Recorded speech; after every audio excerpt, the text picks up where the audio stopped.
Hello friends, welcome to Java tutorial. In this tutorial, we are going to study about the exception handling.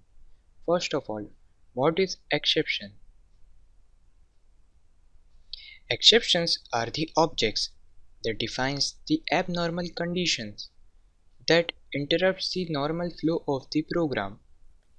It means exceptions is nothing but the error. There are two types of error, compile time error and runtime error. Compile times errors are syntax error or compile error, whereas runtime errors are exception.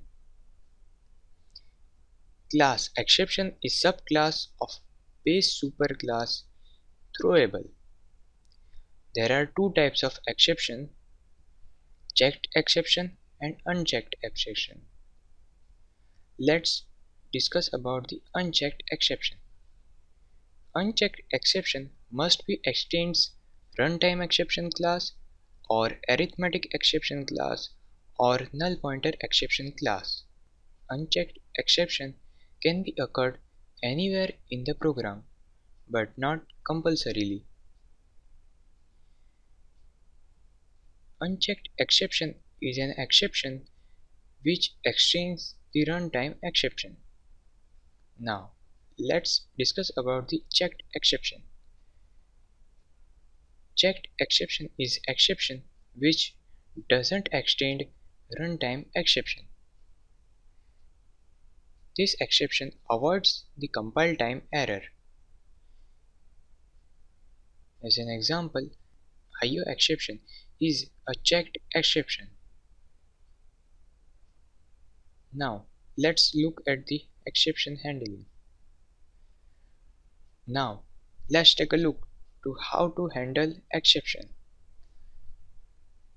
It is a mechanism for handling exception by detecting and responding to exceptions in uniform and reliable manner.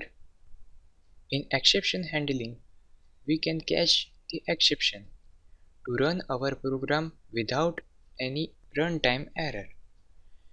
There are 5 keywords which is used in exception handling: try, catch, throw, throws, and finally.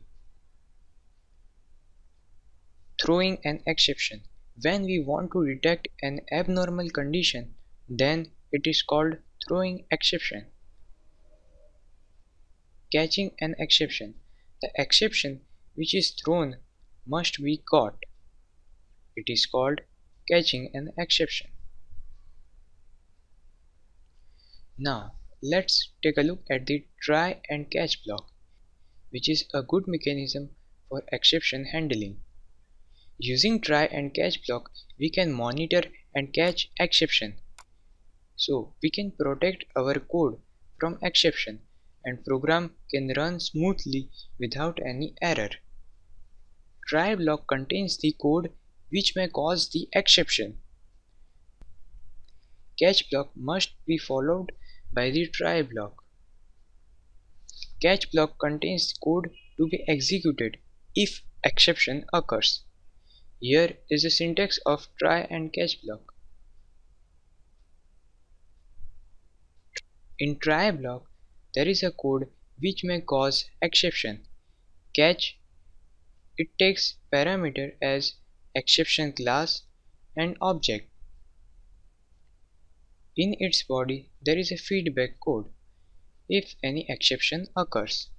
To clarify your idea about the try and catch block, let's take a look at the example. This is the example of try and catch block. Here in example, I, j and k are the integer variables. This is the try block. Here value 5 is assigned to variable I, value 0 is assigned to variable j, and this is the I divided by j, and result captures into k. Now this is the catch block.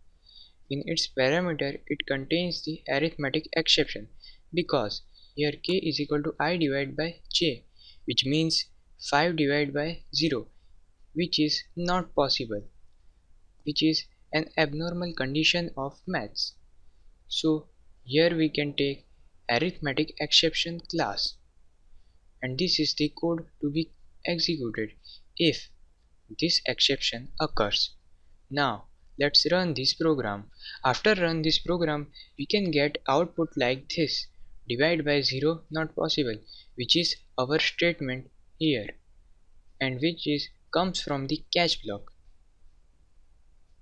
It means here in try block exception occurs, so the program skips the try block and display the catch block. I think now you have clear idea about the try and catch block.